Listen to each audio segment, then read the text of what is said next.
وخاتم النبیین، فرمایا محمد صلی اللہ علیہ وسلم تم میں تمہارے مردوں میں سے کسی کے باپ نہیں، لیکن اللہ کے رسول ہے اور سارے نبیوں کے آخر میں تشریف لانے والے ہیں۔ خاتم النبیین کا لفظ اس آیت مبارکہ میں واضح طور پر آیا ہے، جس سے سمجھ آتی ہے اور واضح طور پر یہ عقیدہ ملتا ہے، اور اس عقیدے پر ہمیں فخر ہے کہ حضور نبی علیہ السلام آخری نبی ہیں اور سب سے آخر میں تشریف لانے والے ہیں۔ اسی طرح ایک آیت مبارکہ جس میں یہ ذکر آتا ہے کہ متعدد بار قرآن پاک میں ذکر آیا ہے کہ جو انبیاء آئے ہیں وہ محدود قوموں کے لیے، محدود وقت کے لیے، محدود انسانوں کے لیے آئے اور چلے گئے، لیکن حضور علیہ السلام کے بارے میں متعدد آیات میں ذکر ہے کہ آپ تمام انسانوں کے لیے رسول بن کر تشریف لے کر آئے ہیں۔ یہ کتاب تمام لوگوں کے لیے ہدایت والی کتاب ہے، رہنمائی والی کتاب ہے، جیسا کہ قل یا ایھا الناس انی رسول اللہ الیکم جمیعا۔ اس آیت مبارکہ میں یہ ذکر ہوا کہ اے محبوب تم فرما دو کہ اے لوگو تم سب کی طرف اللہ کا رسول ہوں اور تمام کی طرف رسول بن کر آیا ہوں۔ اس آیت مبارکہ سے بھی یہ جو لفظ آیا ہے الناس کا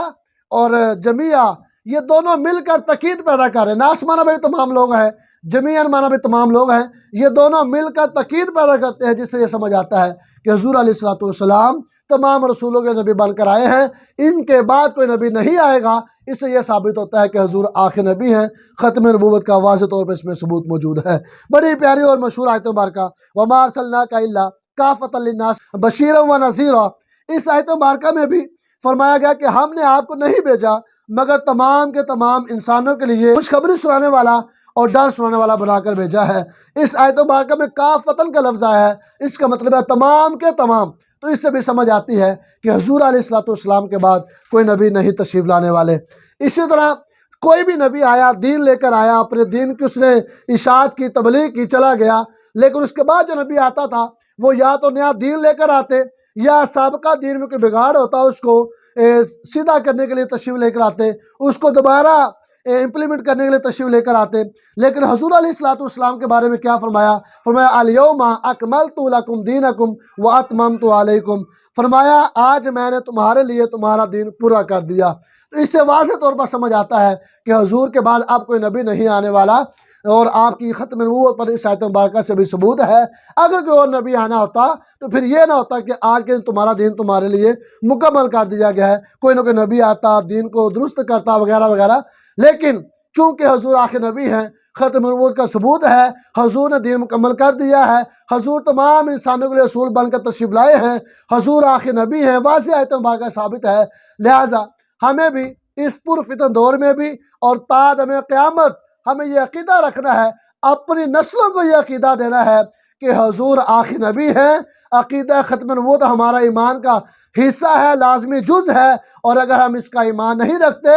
ہم دائرہ اسلام سے خارج ہیں، کافر ہیں، ہمارا ایمان معتبر نہیں ہے۔ یاد رکھیں، اتنا بھی اگر کوئی سوچے کہ حضور کے بعد کوئی نبی آ سکتا ہے تو وہ بھی دائرہ اسلام سے خارج ہے۔ اللہ پاک ہمیں نبی علیہ السلام کی سیرت کے بارے میں، آپ کی صورت کے بارے میں، آپ کی ہستی اور شان کے بارے میں اچھا عقیدہ رکھنے کی توفیق عطا فرمائے۔ اس پرفتن دور میں میرے سیدی امیر اہل سنت، شیخ طریقت، امیر دعوت اسلامی ابو بلال محمد الیاس عطار قادری دامت برکاتہم العالیہ نے بڑا زبردست سچا اور سچا عقیدہ دینے کے لیے جو تبلیغ کی ہے، جو تحریک چلائی ہے، آج آپ کے ماننے والے الحمدللہ جتنے بھی عطاری ہیں وہ سارے کے سارے حضور پر اچھے عقیدے رکھنے والے ہیں۔ ان عطاریوں میں غداری نہیں ہے، ان کے خمیر میں غداری نہیں ہے۔ وہ عقیدہ ختم نبوت ہو یا کوئی اور پہلو ہو، ہر حوالے سے ٹناٹن سچے اور پکے سنی نظر آتے ہیں اور پکے عقیدے والے نظر آتے ہیں۔ اللہ تبارک و تعالی امیر سنت کا صاحب دراز فرمائے،